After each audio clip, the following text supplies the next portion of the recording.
Buenas tardes a todos. Muchas gracias por acompañarnos en esta tarde. Hoy nos acompaña Jesús Sánchez, abogado ejerciente, especialista en Derecho Civil, profesor, escritor, autor, director de muchas diversas obras, impulsor también del Instituto I+D en el Colegio de Abogacía de Barcelona, de la cual es decano, quien hoy nos va a hablar de la importancia del derecho comunitario en el ejercicio de la profesión. No obstante, antes de ello, quería agradecer sobre todo a la Confederación Española de Abogacía Joven por darnos hoy este pequeño hueco para hablar de esta temática. Como sabéis, todas estas son conferencias gratuitas con la intención siempre de acercar el derecho a todos los compañeros y ayudarles siempre en la renovación y sobre todo a mantenerse al día. Así que mi agradecimiento por adelantado a Alberto Cabello, presidente de la Confederación Española de Abogacía Joven, a los asistentes y sobre todo al ponente de hoy. Jesús, adelante cuando quieras. Buenas tardes en este soleado día. Tengo el privilegio de hablar desde Barcelona en el día más soleado de lo que va de temporada de verano. En primer lugar, mi agradecimiento a Alberto Cabello, al presidente de la Abogacía Joven, a la Confederación de la Abogacía y a Alex por invitarme a participar en esta jornada, en esta conferencia. Yo, la verdad, os tengo que confesar a todas y a todos los que me estáis siguiendo o quienes veáis luego en grabación esta charla, esta exposición, es que me cuesta mucho hablar online. Me aburro yo mismo, o sea, me voy viendo en la pantalla y cuando me veo me aburro, con lo cual os pido ya disculpas si os aburro a todos en mi conferencia. Me gustan mucho más cuando son presenciales, cuando intervenimos varias compañeras y compañeros, siempre es mucho más ameno y una temática como esta a veces se puede hacer un poquito engorrosa, pero voy a intentar dinamizar la jornada, la conferencia y sobre todo sí que os pido a los que estéis siguiéndola que si tenéis alguna pregunta que hacer, que la formuléis, que Alex me la trasladará y vamos haciendo en la medida de lo posible y lo que permite siempre una charla online, hacerla lo más dinámica posible. Por lo tanto, no os preocupéis en interrumpirme, podéis interrumpir en cualquier momento, me podéis formular las preguntas que os parezcan oportunas y dentro de mis posibilidades las iré contestando. Por lo tanto, independientemente de que es online, intentemos que esta charla pueda ser lo más dinámica posible. Cuando me comentaron de dar una charla para la abogacía joven, puse este título, ¿no? La importancia del derecho comunitario en el ejercicio de la abogacía. ¿Y por qué he querido dar énfasis a este tema que para mí es tan apasionante? Porque creo que, aunque la mayor parte de la abogacía joven ya tiene imbuido en su ADN la importancia del derecho comunitario, desgraciadamente no creo que desde el punto de vista de la formación continuada, incluso en las universidades, se le esté dando la relevancia que tiene esta primacía del derecho comunitario. No somos conscientes que desde la entrada en la Unión Europea todo nuestro entorno jurídico ha cambiado radicalmente, absolutamente. Lo estamos viendo en las resoluciones que está dictando el Tribunal de Justicia de la Unión Europea en los últimos años. Lo vengo diciendo e insistiendo. El marco jurídico en el que nos envolvemos, en el que trabajamos habitualmente, es un marco jurídico que, aunque parece que es complejo, lo cierto es que es muy sencillo. Han aparecido, como consecuencia de nuestra entrada en la Unión Europea, unas nuevas categorías jurídicas y unos nuevos principios absolutamente desconocidos por todos nosotros hace solo 25 años. Ya sé que muchos me estaréis diciendo que hace 25 años muchos de vosotros estabais prácticamente en la infancia, pero lo cierto es que el tiempo pasa muy rápido y ya en el año 1984 el Tribunal Constitucional dictó una sentencia el 14 de marzo que para mí es paradigmática.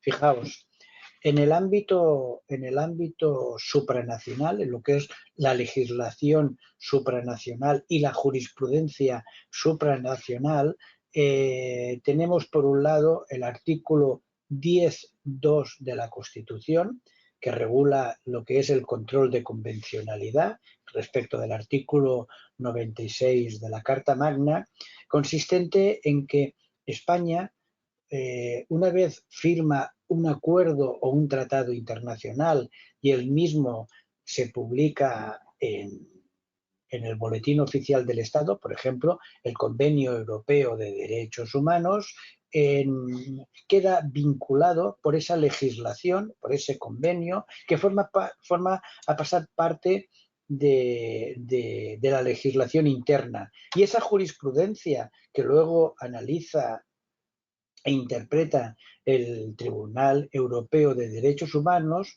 es de aplicación directa e inmediata en nuestro ordenamiento jurídico interno. Eso es esencialmente el control de convencionalidad y eso es esencialmente lo que resuelve, lo que clarifica esta sentencia que os comento de 14 de marzo del 84 del Tribunal de Justicia, del Tribunal Constitucional. Importantísima para delimitar ese entorno, ese marco legislativo. Pero junto con ese control de convencionalidad, con esa legislación internacional de tratados y convenios suscritos por España, nosotros entramos en la Unión Europea y desde nuestra entrada en la Unión Europea, España cedió parte de su soberanía a la Unión Europea, de tal manera que hoy en día tenemos una legislación comunitaria que interpreta además el Tribunal de Justicia de la Unión Europea y que forma parte de ese derecho supranacional de obligado cumplimiento en nuestro ordenamiento jurídico.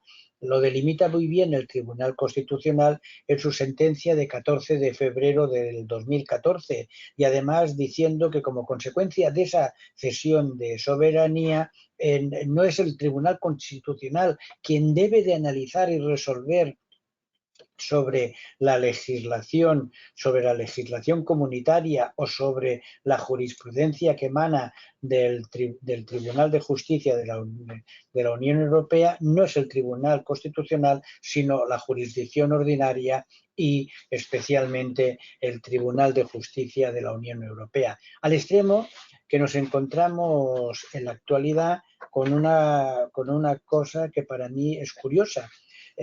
Cuando a veces analizamos las fuentes del derecho en el ordenamiento jurídico interno y especialmente la jurisprudencia emanada por el Tribunal Supremo, nos encontramos realmente con un verdadero problema de si realmente es la jurisprudencia dictada por el Tribunal Supremo vincula o no vincula a los tribunales inferiores.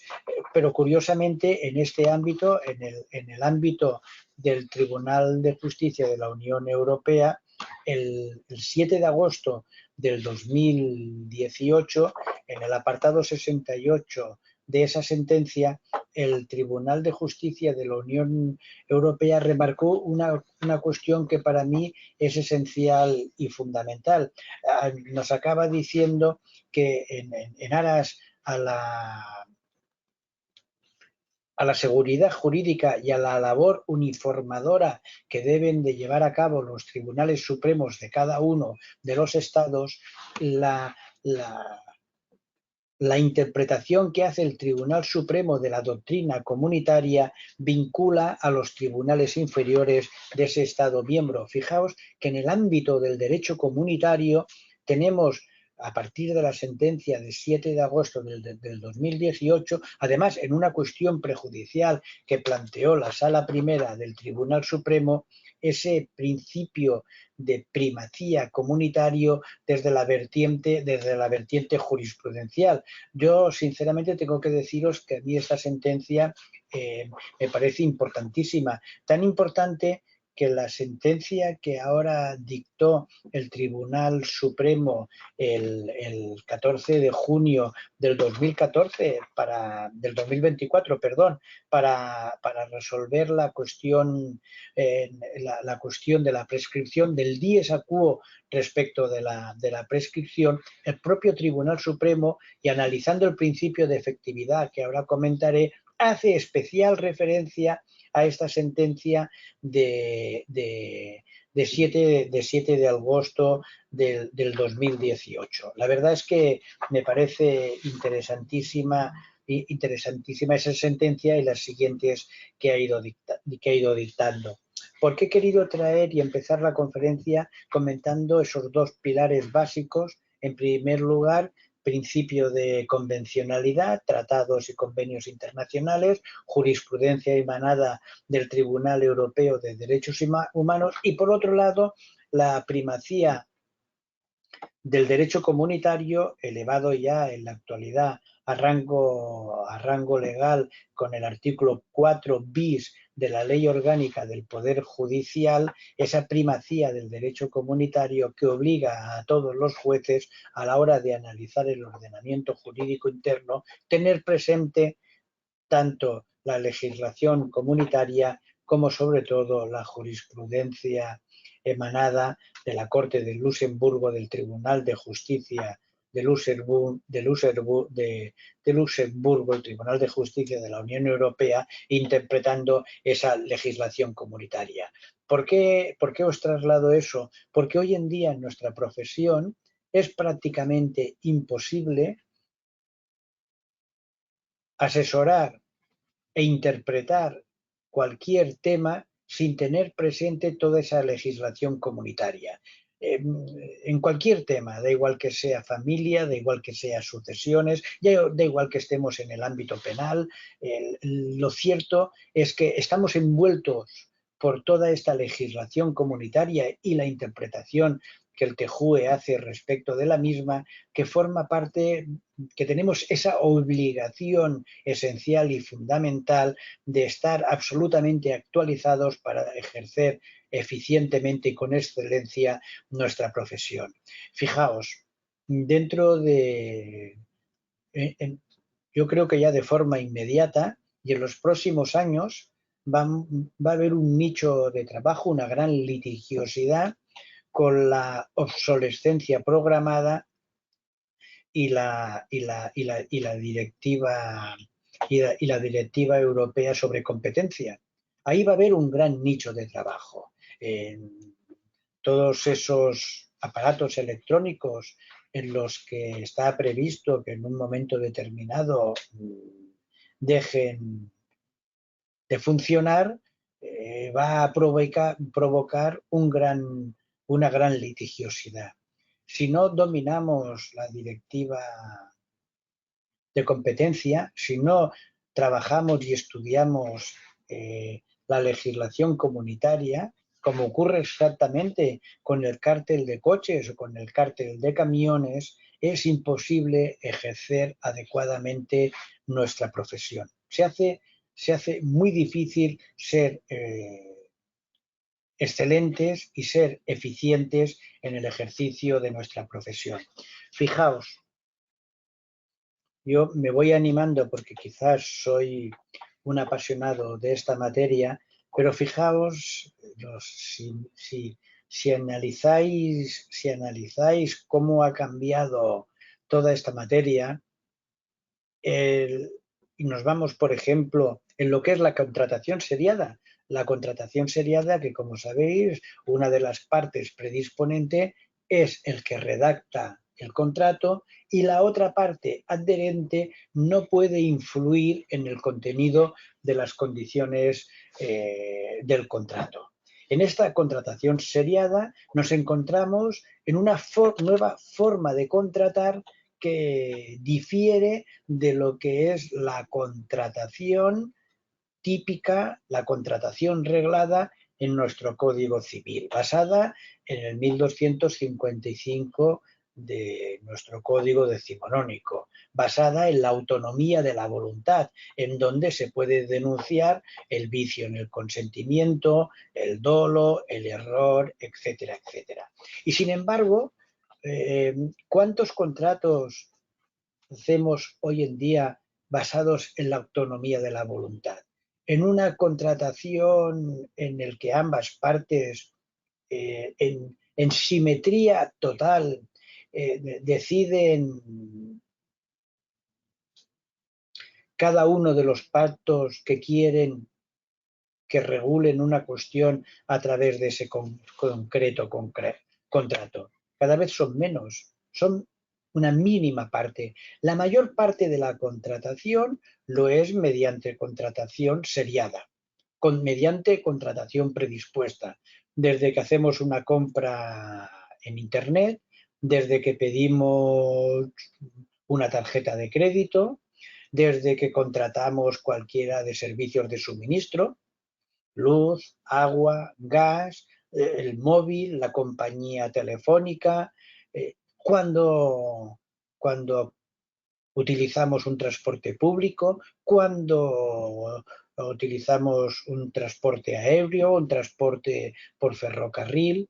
Estamos contratando mediante contratación predispuesta y además, en muchos de esos supuestos, mediante una reglamentación que nos viene impuesta por la Unión Europea, bien a través de reglamentos, bien a través de directivas. Como sabéis, el reglamento es de aplicación uniforme en los 27 países de la Unión Europea y una directiva debe de ser traspuesta dentro del periodo de transposición por cada uno de esos países. Fijaos, vayamos, por ejemplo, a una contratación predispuesta y a la directiva 93/13 de cláusulas abusivas.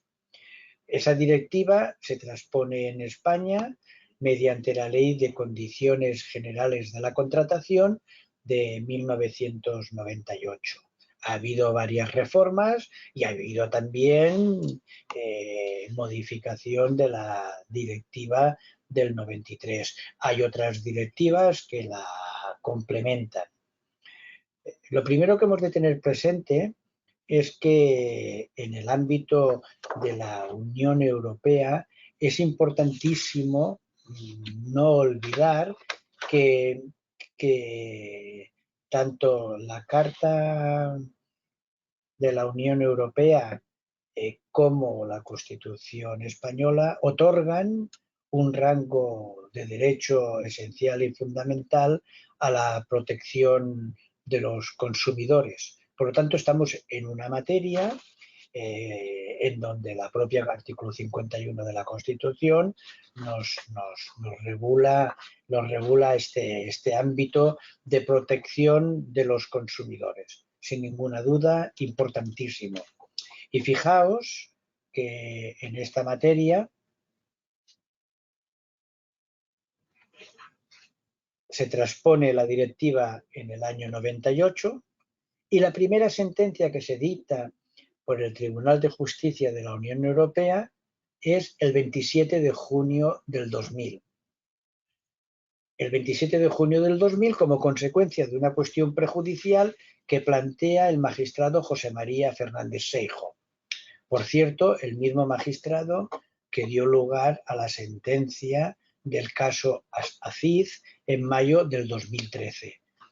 Como consecuencia de una pregunta que formula el Tribunal de Justicia de la Unión Europea respecto de cómo debe de analizarse o de interpretarse una cláusula predispuesta. En aquella cuestión prejudicial inicial, la de 27 de junio del 2000, En realidad era una cláusula que regulaba un contrato, la sumisión expresa de dónde debía de ejercitarse una acción judicial. Y a partir de ahí, el Tribunal de Justicia de la Unión Europea empieza a configurar toda una serie de categorías jurídicas. La Directiva 93/13 no regula categorías jurídicas, es una directiva de principios. Para poder analizar adecuadamente la misma, yo recomiendo la comunicación de la Comisión de las directrices sobre la interpretación y la aplicación de la Directiva 93/13. Está publicada en el Diario Oficial de la Unión Europea de 27 de septiembre del 2019. Y allí esta comunicación nos aclara que la directiva es una directiva de principios, principios que el Tribunal de Justicia de la Unión Europea ha ido desarrollando durante los más de 24 años que ha ido dictando sentencias interpretando esta directiva. Cientos de sentencias ha dictado, pero apasionantes. Cientos de sentencias que nos ha permitido a la abogacía ver de forma ilusionante una forma de entender el derecho y defender los intereses de la ciudadanía, los intereses también, como es lógico, de nuestros clientes. Esos nuevos principios y categorías jurídicas de ámbito supranacional son nuevos en nuestra cultura jurídica nacional. Son nuevos cuando hablamos del principio de primacía del derecho comunitario, cuando hablamos del principio de orden público económico comunitario, cuando hablamos del principio de transparencia o cuando hablamos del principio de efectividad, se trata de nuevas categorías jurídicas de ámbito supranacional de obligado cumplimiento para todos los poderes públicos de cada uno de los Estados miembros de la Unión Europea y especialmente de obligado cumplimiento y análisis por parte de los jueces y tribunales de nuestro país, que además deben de analizar en esos contratos predispuestos las condiciones generales, incluso de oficio, con el único límite de que pueda haber contradicción en las partes. Y además, principios que suponen una derogación de facto de aquellas categorías jurídicas que parecían sacrosantas, inamovibles, como podían ser, por ejemplo, o pueden ser, por ejemplo, la cosa juzgada del artículo 207 en sentido cosa juzgada formal o la del artículo 222 en sentido negativo de la Ley de Enjuiciamiento Civil o la preclusión de alegaciones del artículo 400 también de la Ley de Enjuiciamiento Civil o la litispendencia. Estas nuevas categorías jurídicas, estos nuevos principios que han sido desarrollados por el Tribunal de Justicia de la Unión Europea son importantísimos, esta nueva configuración son importantísimos para defender adecuadamente los intereses de nuestros clientes ante los tribunales. Y por eso recalco la importancia del derecho comunitario en el ejercicio de nuestra profesión. Vosotras y vosotros tenéis la suerte de que ya os habéis formado en los estudios universitarios con esta nueva configuración jurídica, pero creo que no somos, y lo repito, suficientemente conscientes de la importancia que tiene esta nueva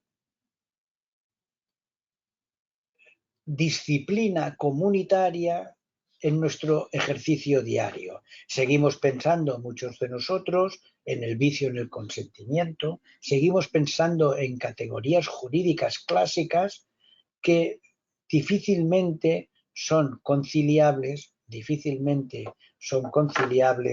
cuando analizamos y estudiamos el derecho comunitario.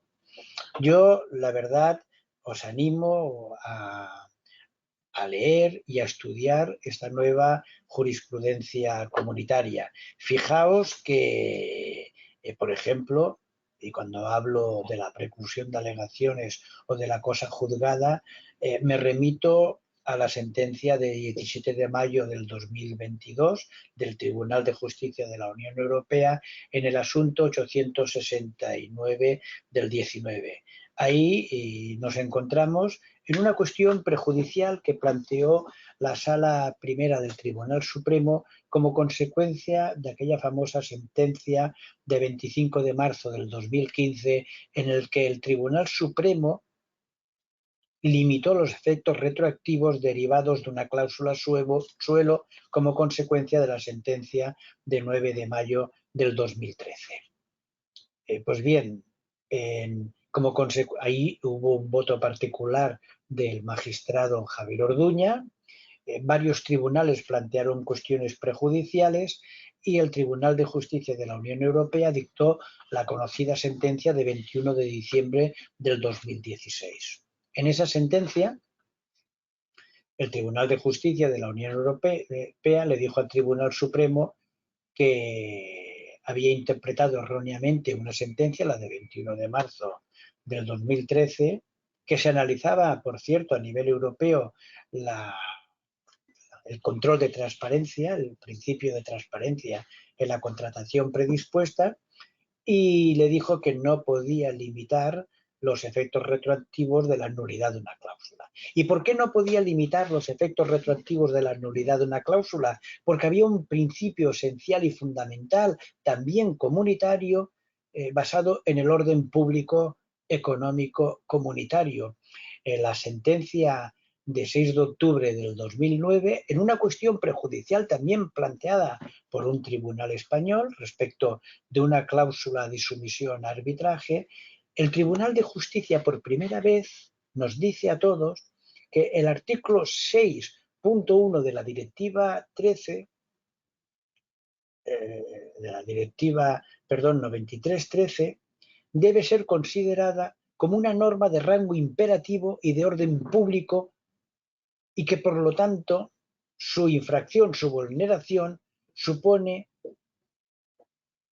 o tiene los efectos de una nulidad de la cláusula, nulidad de pleno derecho, no de anulabilidad, de nulidad de pleno derecho, y a partir de ahí se desarrolla toda una doctrina comunitaria en la que la cláusula, como es nula de pleno derecho, debe de ser expulsada del contrato sin perjuicio de que si el contrato puede pervivir, puede subsistir, subsista el contrato. Y esencialmente tendente a que los contratos puedan subsistir, pero obligando a las expulsiones de la cláusula y además sin que se pueda hacer una reinterpretación de la cláusula o redefinición de la cláusula. Procede su expulsión, porque es nula de pleno derecho, porque es una obligación imperativa de orden público prevista en el artículo 6 de la directiva.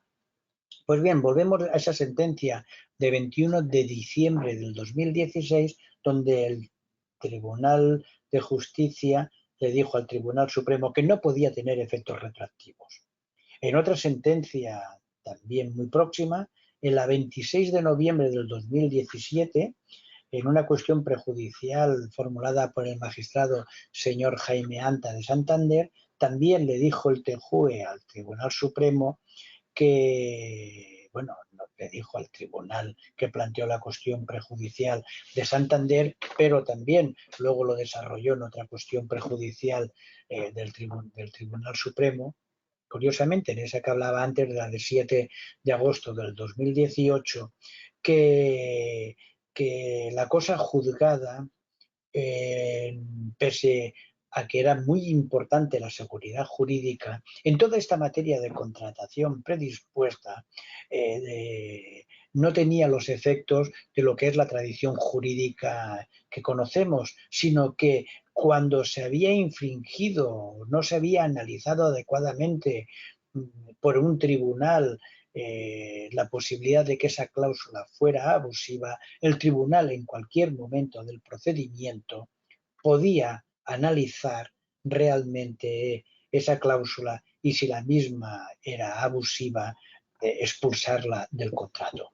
Fijaos que por tanto nos encontramos en un momento apasionante con unas nuevas categorías jurídicas desconocidas para todos nosotros hasta que aparece toda esta nueva jurisprudencia del Tribunal de Justicia de la Unión Europea. Y sobre todo hay otro principio que es fundamental, que está creando y generando una gran litigiosidad, que es el principio de transparencia. Curiosamente, lo que se ha denominado el control de transparencia, los controles famosos de la Sala Primera del Tribunal Supremo que se introducen en la sentencia de 9 de mayo del 2013 resolviendo la acción colectiva de cláusulas suelo, curiosamente, el principio de transparencia, que yo prefiero llamarle así, es una construcción jurídica no desarrollada por el Tribunal de Justicia de la Unión Europea, sino por la Sala Primera del Tribunal Supremo en una primera sentencia, fue la primera que se dicta en Europa, el 18 de junio del 2012, el ponente era el señor Javier Orduña, y en el que el Tribunal Supremo allí analiza los distintos ámbitos legislativos, los distintos ámbitos legales en los que debía de aplicarse un préstamo hipotecario. Ahí se analizaba cuándo debía de aplicarse la ley de usura, la ley de 23 de julio de 1908, también conocida como ley Azcárate, cuándo debía de aplicarse el ámbito delimitador del Código Civil como norma hermenéutica de interpretación de los contratos y cuándo debía aplicarse la ley de condiciones generales de la contratación y la ley general de consumidores y usuarios en esa nueva forma de contratar que ahora es la forma habitual y no la excepcional de la contratación seriada. Estamos ante un nuevo ámbito de contratación, el ámbito predispuesto, el ámbito de contratación seriada y que prácticamente ya es la mayor parte de las contrataciones que se hacen hoy en día en todos los ámbitos económicos. Bien, ahí se regula por primera vez ese principio de transparencia en la sentencia de 18 de junio del 2012. Y luego se construye esta nueva categoría jurídica, el principio de transparencia, junto con el principio de efectividad, por el Tribunal de Justicia de la Unión Europea. Y se construye de una manera pausada, tranquila, convirtiéndose en el eje vertebrador de toda esta nueva doctrina comunitaria emanada por el Tribunal de Justicia Europeo. Yo os emplazo a que busquéis las cientos de sentencias que ahora hay analizando ese principio de transparencia para ver si encontráis una sola en la que el Tribunal de Justicia delimite adecuadamente lo que es el control de incorporación, el control de transparencia y el control de contenido. No encontraréis ni una. Es una construcción de la doctrina académica alemana que ni siquiera llegó a ser asumida por el Tribunal Supremo alemán y que curiosamente aquí estamos en esas categorías que utiliza y sigue utilizando la Sala Primera del Tribunal Supremo en base a la interpretación de los artículos 5 y 7 de la Ley de Condiciones Generales de la Contratación. Porque al final, para mí, el control de incorporación va in situ igualmente en el control de transparencia. Y el tema es muy sencillo para poder entenderlo. En los artículos 3 y 5 de la Directiva 93/13 analizan que en esa contratación predispuesta una cláusula puede ser declarada abusiva cuando, contraviniendo la buena fe, se ocasiona un perjuicio al adherente, al consumidor. Y puedes llegar a esa declaración de abusividad, contraviniendo la buena fe contractual, mediante dos sistemas. Uno, mediante el desequilibrio, en esa asimetría que hay en la contratación entre el empresario o profesional predisponente y el consumidor adherente, mediante ese desequilibrio, o bien es el artículo 3 de la directiva, o bien porque la cláusula no sea clara y comprensible, regulado en el artículo 5. Y cuando esa cláusula regula un elemento esencial del contrato, que es el artículo 4, apartado 2 de la directiva, también puede ser declarada abusiva, pese a que inicialmente un elemento esencial del contrato, el precio, el interés remuneratorio, por ejemplo, en un préstamo, no puede ser anulado desde la concepción de la abusividad. Pero recordar que el artículo 4.2, el último inciso, dice: salvo que la cláusula no sea clara y comprensible. Por lo tanto, la misma definición que el artículo 5. Y aquí el Tribunal de Justicia de la Unión Europea nos ha dicho que, aunque sea un elemento esencial del contrato, también puede declararse abusiva una cláusula, el interés remuneratorio en un préstamo, como decía, cuando esa cláusula no sea clara y comprensible. Por lo tanto, llegamos a esa declaración de abusividad y expulsión de la cláusula del contrato cuando la cláusula provoca un desequilibrio al consumidor, o cuando la cláusula no es transparente porque no es clara y comprensible. Como sabéis, la transparencia va íntimamente ligada a la información precontractual y a la información contractual. Y ahí se construye estas nuevas categorías jurídicas que os vengo comentando, cuyo análisis y cuyos conceptos en nuestro quehacer profesional son importantísimos que las tengamos muy, muy claras, porque dominando, entendiendo y aprehendiendo adecuadamente estas nuevas concepciones, nos convertimos en abogados, en abogadas, que nos permiten ser muy eficientes en nuestra praxis profesional. Porque, repito, la mayor parte de las prácticas, la mayor parte de las actividades económicas en nuestra actividad diaria está íntimamente ligada en esta forma de contratar. Cuando compramos un coche y resulta que se ha infringido la competencia, nos encontramos ante una acción de daños, el cártel de coches o el cártel de camiones. Cuando utilizamos un viaje de transporte y llega tarde y hay un retraso en el vuelo o hemos perdido la maleta. Y así una infinidad absoluta de actividades en el quehacer diario.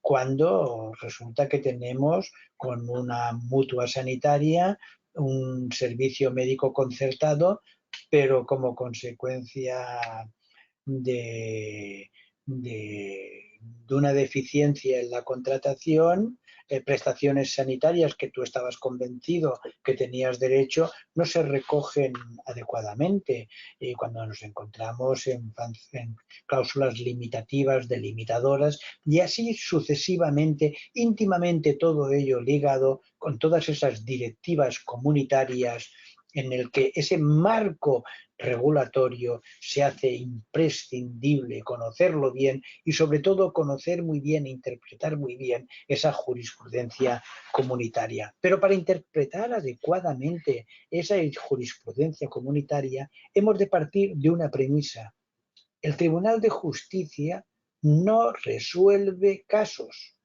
El Tribunal General sí, El Tribunal de Justicia de la Unión Europea no resuelve un caso. Es un mecanismo que el artículo 267 del Tratado de Funcionamiento de la Unión Europea pone a disposición de todos los jueces y juezas comunitarios para que, ante la duda de la interpretación de una normativa comunitaria, sea reglamento o sea directiva, le consulte sobre esas dudas. Y ahí se parte de la premisa de que el tribunal le hace una consulta al Tribunal Europeo de cómo debe de resolverse esa normativa, ese artículo concreto, o cómo debe de interpretarse, perdón, a la hora de resolver un caso concreto. Por lo tanto, en función de la pregunta que se hace al tribunal, responde al tribunal. Y se crea muchísimas veces unas confusiones terribles porque vemos muchas veces noticias de prensa que nada tienen que ver con lo que ha resuelto el Tribunal de Justicia de la Unión Europea. Nada tiene que ver. ¿Por qué? Porque responde a esa pregunta concreta. Y en función de la pregunta, la respuesta puede ser de una manera o puede ser de otra. Lo hemos visto en las cláusulas de vencimiento anticipado, lo hemos visto en las cláusulas de IRPH, lo hemos visto en la prescripción de la acción. Fijaos que en la prescripción de la acción teníamos primero las sentencias de 9 y de julio del 2020. De ahí parecía, todos teníamos clarísimo, que realmente el Tribunal de Justicia de la Unión Europea avalaba que se pudiera distinguir en una cláusula declarada abusiva entre la nulidad de pleno derecho de esa cláusula y la acción rescisoria derivada de esa nulidad, que sí que estaba sujeta a prescripción y era imprescriptible la nulidad de la cláusula en base a ese principio, a esa categoría jurídica de orden público comunitario del artículo 6.1 de la directiva que antes comentaba. Daos cuenta que en función de cómo interpretemos, en función de cómo preguntemos, podemos llevar a situaciones completamente dispares. El propio Tribunal Supremo, igual que la sección 15 de la Audiencia Provincial de Barcelona, han preguntado al Tribunal de Justicia si es conforme al principio de efectividad que pueda fijarse el dies a quo a partir de que recaiga una sentencia firme. Y el Tribunal de Justicia ha dicho, sí, sí, por supuesto. No ha dicho el Tribunal de Justicia de la Unión Europea, y lo ha remarcado muy bien, sin duda, el Tribunal Supremo, que el dies a quo será siempre a partir de que recaiga sentencia firme. No ha dicho eso.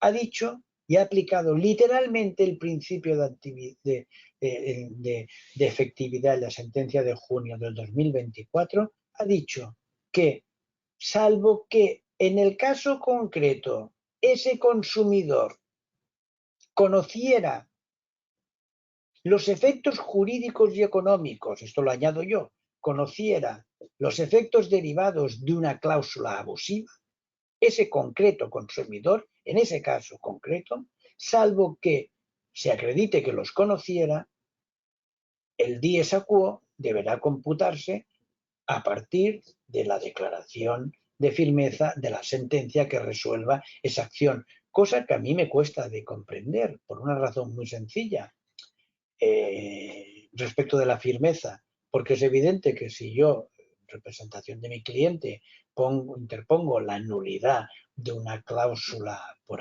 ser abusiva, evidentemente que no esperaría que se dicte la sentencia, es que mi cliente ya es conocedor de los efectos de esa cláusula abusiva cuando se interpone la demanda, cosa que me cuesta de entender, pero que me da igual, porque al final, como soy un ferviente admirador de las resoluciones de la jurisprudencia comunitaria, si lo dice el TJUE, lo tendremos todos que cumplir.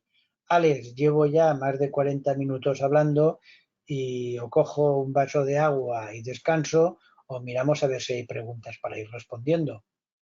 Jesús, ¿qué tal? Se están haciendo de rogar las preguntas, pero mira, ha entrado alguna que te paso a formular, ¿vale? Relacionadas con directivas de derecho de consumo, ¿vale? Hay una que dice cuáles son los principales cambios que introdujo la Directiva 2011/83 sobre los derechos de los consumidores en las legislaciones nacionales y qué desafíos enfrentan los abogados al asesorar a sus clientes sobre esta directiva. Pues lo he estado comentando, es que vamos a ver una cosa, y lo he comentado, y efectivamente la directiva 93/13 ha experimentado algunas modificaciones importantes, pero esencialmente, y además eso tuvo su reflejo en la reforma del 2014, tanto en la Ley General de Consumidores como en la, en la Ley de Condiciones Generales de la Contratación. Pero, y por lo tanto, ahí ya lo tenemos en derecho sustantivo propio, igual que como consecuencia de la Ley 5/2019, de la Ley de Contrato de Crédito Inmobiliario, hemos visto cómo se han modificado los artículos 5 y 7 de la Ley de Condiciones Generales de la Contratación y el artículo 83 de la Ley General de Consumidores y Usuarios, estableciendo y regulando que la nulidad, que cuando se declara nula una cláusula, es una nulidad absoluta y radical. Por lo tanto, procede, en mi opinión, declarar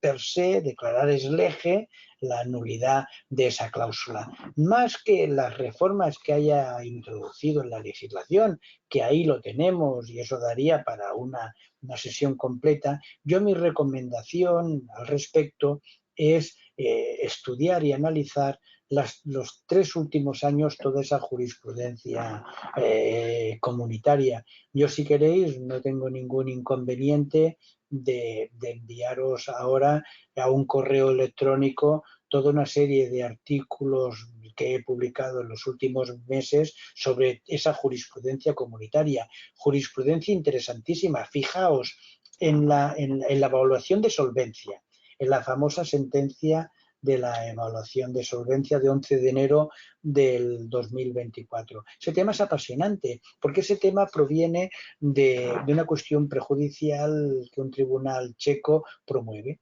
Entonces, ahí yo publiqué enseguida un artículo explicándolo, porque la sentencia lo resuelve muy bien.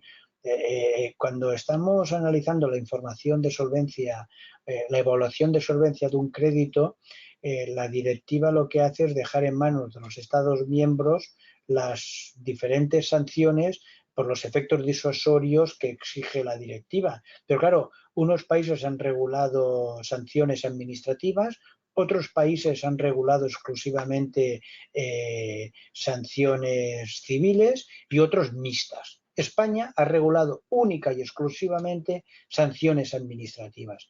Es cierto que hay una sentencia interesantísima del 2021 del Tribunal de Justicia de la Unión Europea que puede llevar a la conclusión de que, aunque no se hayan previsto sanciones civiles, podría acordarse la nulidad del contrato por no haber hecho adecuadamente esa evaluación de solvencia. Y estamos en lo de siempre. Se responde a unas preguntas que luego puede generar dudas interpretativas.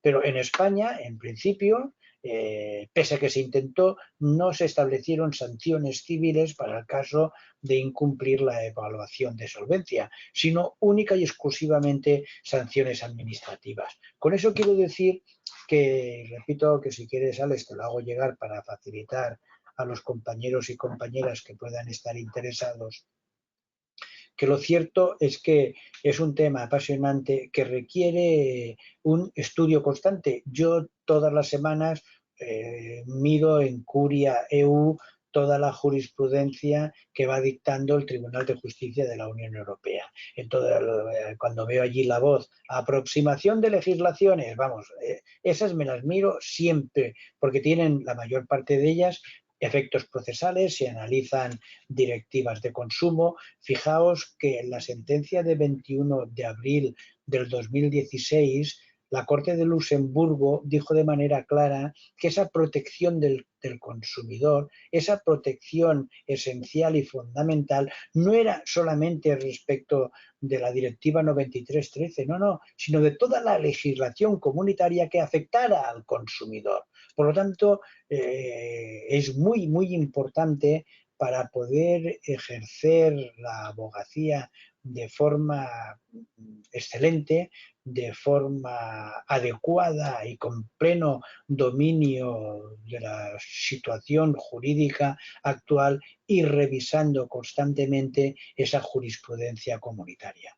Porque a diferencia de otros tribunales que vas viendo sentencias que van cambiando de criterio, curiosamente las resoluciones del Tribunal de Justicia de la Unión Europea suelen mantenerse de forma constante y reiterada en el desarrollo de esos principios que os he ido comentando. Alex. Formuló un compañero, Jesús. Sí, ¿Sí? este está interesado en temas de ADR. Dice que mecanismos de resolución alternativa en materia de consumo están disponibles en el ámbito comunitario y cómo pueden los abogados utilizar estos mecanismos para resolver sus disputas de manera más eficiente. Bueno, como sabéis, Europa también apuesta por los ADR. En el Real Decreto Ley 6/2023 no llegaron a regularse, pero en el proyecto de ley organizativa, que ya está en el Congreso de los Diputados, ahí sí que lo tenemos, y además como requisito de procedibilidad. Tema importante. Nosotros en el Colegio de la Abogacía de Barcelona ya estamos trabajando en esta materia, desarrollando mecanismos para facilitar a todos nuestros compañeros y compañeras para cumplir con esos requisitos de procedibilidad a la hora de acudir a la jurisdicción, a la vía judicial. Yo personalmente me decanto mucho más por la conciliación que por la mediación, porque forma parte de una tradición jurídica, la conciliación que no la mediación, que tiene una vertiente más anglosajena, y porque en nuestro país la mediación, siempre lo digo, pero a lo mejor estoy equivocado, a la hora de intervenir algunos mediadores no mantienen esa posición activa que podrían llevar a cabo perfectamente, mientras que el conciliador sí que mantiene una posición mucho más activa para que las partes lleguen a un acuerdo. Pero es igual, el tercero de confianza, el conciliador, el mediador, cualquiera de esos instrumentos que permitan desjudicializar los asuntos, bienvenidos sean.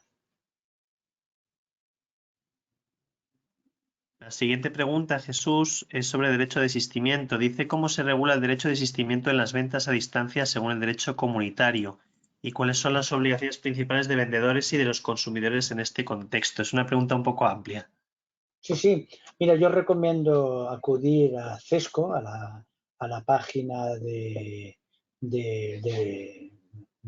blog de consumidores, y allí encontraréis artículos interesantísimos sobre el derecho de desistimiento. Uno de ellos, por cierto, del profesor Marín. Fijaos que el derecho de desistimiento, en principio, sabéis que antes se diferenciaba en 7 días naturales, 7 días hábiles, todo eso se modificó y ahora tenemos 14 días naturales. Pero fijaos que el Tribunal de Justicia de la Unión Europea ha resuelto en una sentencia ese doble desistimiento, por ejemplo, en cursos de formación, ¿no? Al final, el desistimiento es una cuestión bien sencilla. O sea, estamos en esa contratación predispuesta en el que tú al final acabas formalizando un contrato, pero tanto si la venta es fuera del establecimiento mercantil como si es una contratación online, pero que tú no acabas de reflexionar adecuadamente sobre ese objeto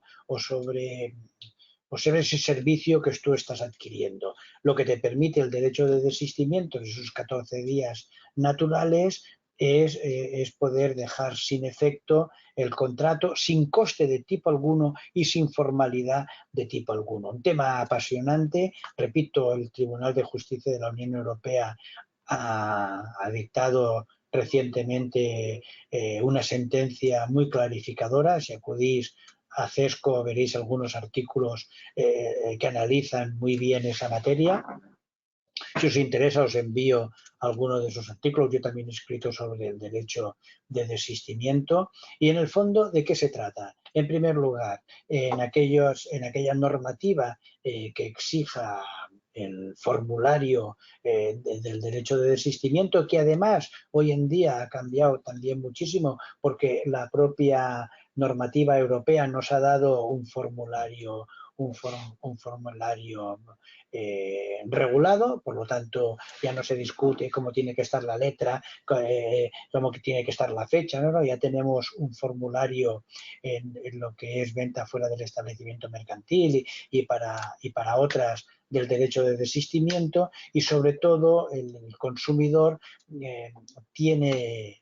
Cuando hablábamos de transparencia, cuando hablábamos de nulidad de la cláusula, cuando hablábamos de desequilibrio, cuando hablamos de esa contratación predispuesta, es importantísima la información que se facilita al consumidor, y cuando no se da la información del derecho de desistimiento, los plazos se amplían y pueden llegar hasta un año. Por lo tanto, sinceramente, este es un tema apasionante en donde el Tribunal de Justicia de la Unión Europea ha ampliado esos plazos cuando no se ha dado la información, sobre todo en materia de formación, y la verdad es que lo importante es siempre comprobar y analizar si en el contrato, cuando es obligatorio, se ha adjuntado el documento del derecho de desistimiento, y si no es obligatorio adjuntar el documento, se ha dado la debida información al adherente del contrato, al consumidor, para que sepa cuáles son sus derechos y cómo puede ejercitar ese derecho de desistimiento. Han entrado las dos últimas preguntas, Jesús, que es sobre el impacto en la práctica comercial de la Directiva 93/13, ¿vale? Te las formulo seguidas porque más o menos tienen relación.